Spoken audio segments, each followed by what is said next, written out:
Hey everyone, I have these two new patterns available on my website and on my Etsy shop.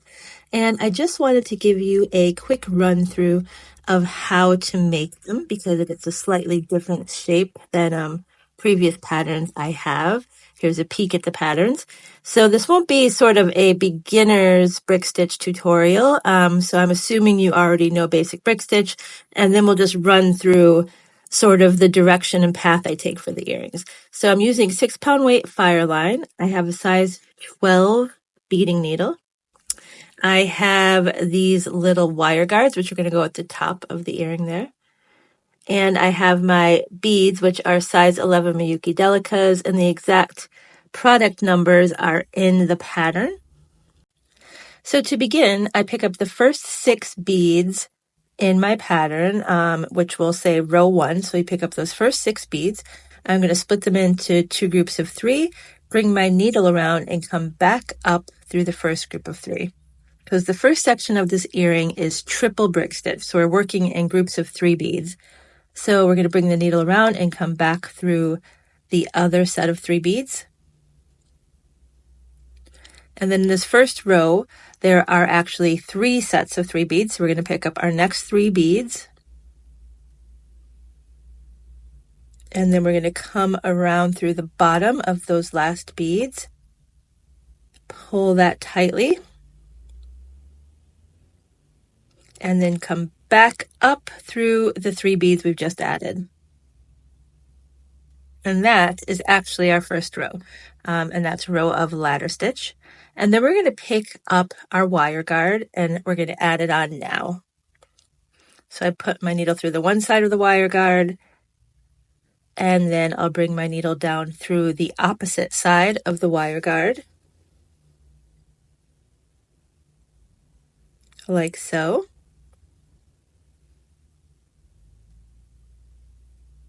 And then we're just going to want to reinforce that.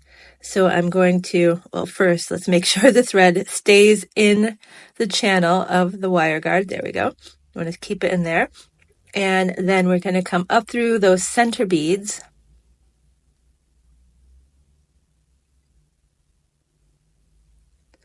And then back through the wire guard. So we're just going to loop around it one more time so that it's nice and secure. And then from there, we'll start building our earring. And once we exit this row, we will be able to start building the brick stitch. Okay, that's looking good, nice and secure. So now, looking at our pattern, we're going to pick up the first 6 beads of row 2, and then bring your needle through that first thread bridge, underneath that first thread bridge, pull it through, and then we're going to come up through the second 2 beads, like that. And then we pick up our next 3 beads, come underneath that next thread bridge. Now in this row we have 2 thread bridges but 4 sets of 3 beads, so they're going to be sharing thread bridges because we're increasing. So I'm coming back up through those 3 beads, and then I'm going to pick up 3 more and come back up through those beads.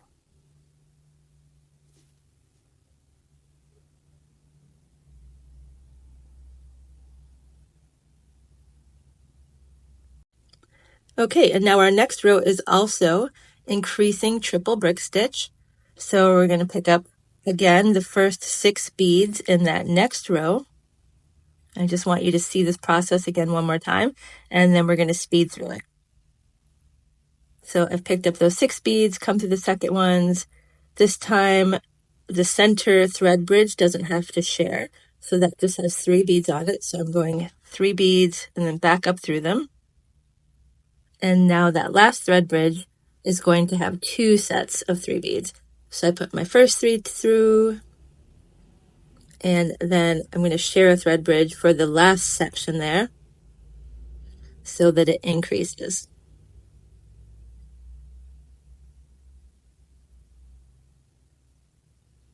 Okay, and now we could just zoom through this until we get to the next section of the earring where we will start to decrease.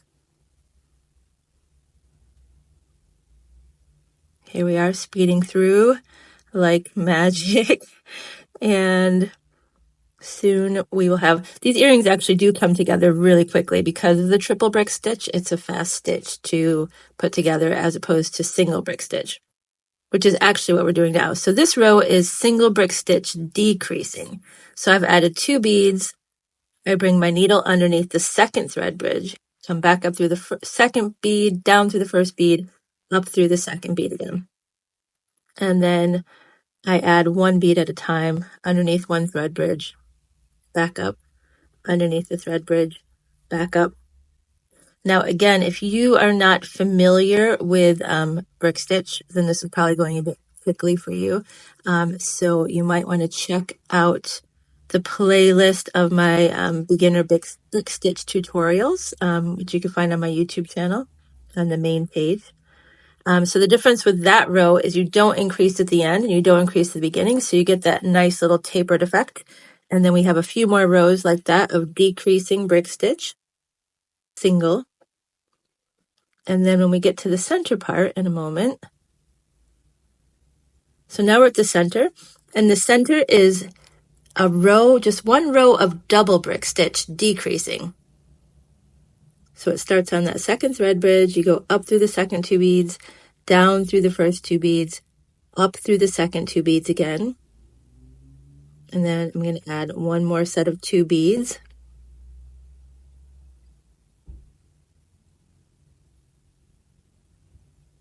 Underneath that last thread bridge, if I could get it there. There we go.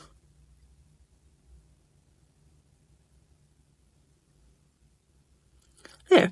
And now we are more than halfway done with the main part of this earring. And then we're just going to start doing the opposite thing. So we're going to start with increasing brick stitch, increasing single brick stitch, going back in the other direction. I'm picking up 2 beads, coming through that first thread bridge, and then back up through that second bead.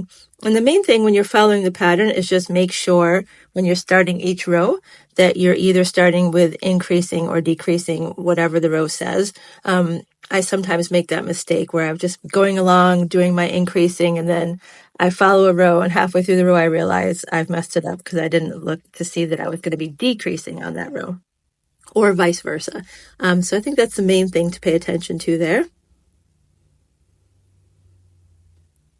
Okay, and so now we just build it up. Single increasing brick stitch, and then eventually we'll get to the triple brick stitch. And we have 1 row of increasing with the triple, and then the rest of the rows are going to be decreasing triple brick stitch. So picking up 6 beads, coming through that second thread bridge, and then back up through the second 3 beads, down through the first 3 beads, and then back up through those second 3 beads again.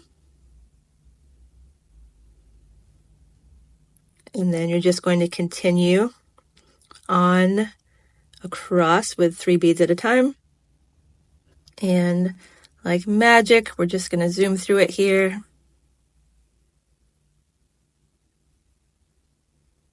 I wish it was this easy. Don't we all? Okay. And here I am almost at the end. And then the very last row is going to be a row of decreasing single brick stitch.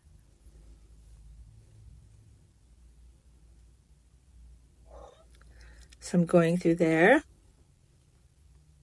And then people get confused about the very bottom bead.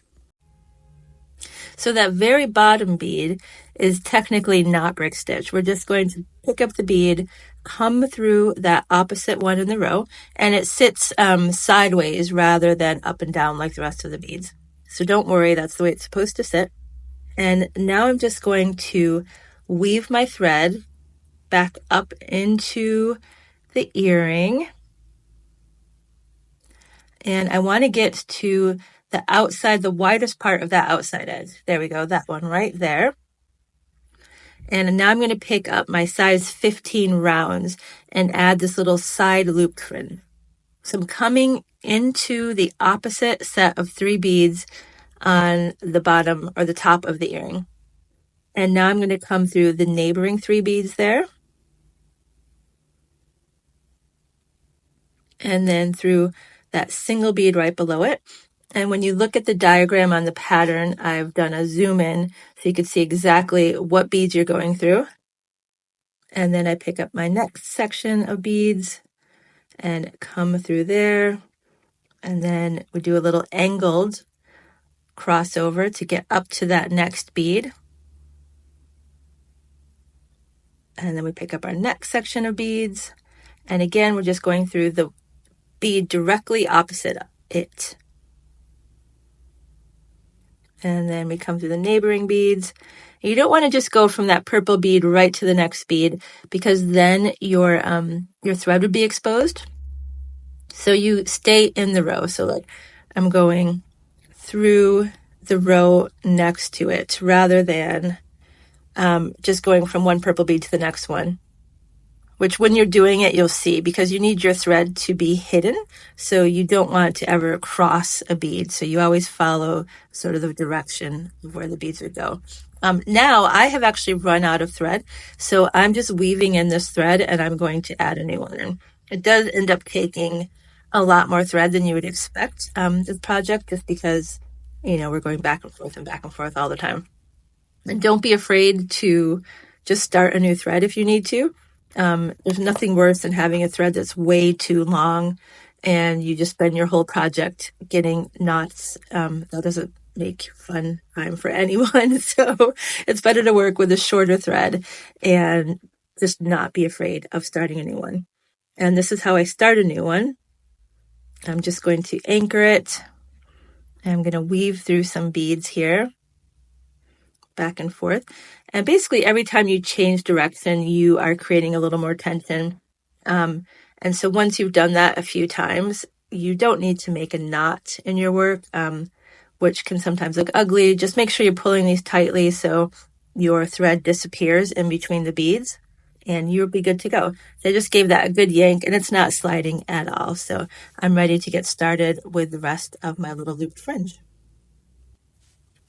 Okay, so I'm just going to zoom through adding these size 15 beads. So these are size 15 Miyuki rounds, and the counts for them are in the pattern. If you were using a different brand of size 15 beads, then your bead counts are going to be a little different. So just like eyeball it, make sure they're sitting where you want to. Sometimes even with these, they were a little, some were bigger than others and some were smaller.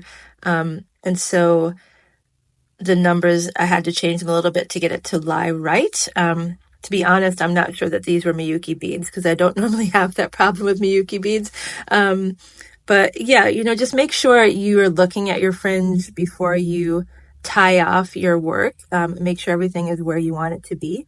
And don't be afraid to make changes where you need to based on the beads you're using.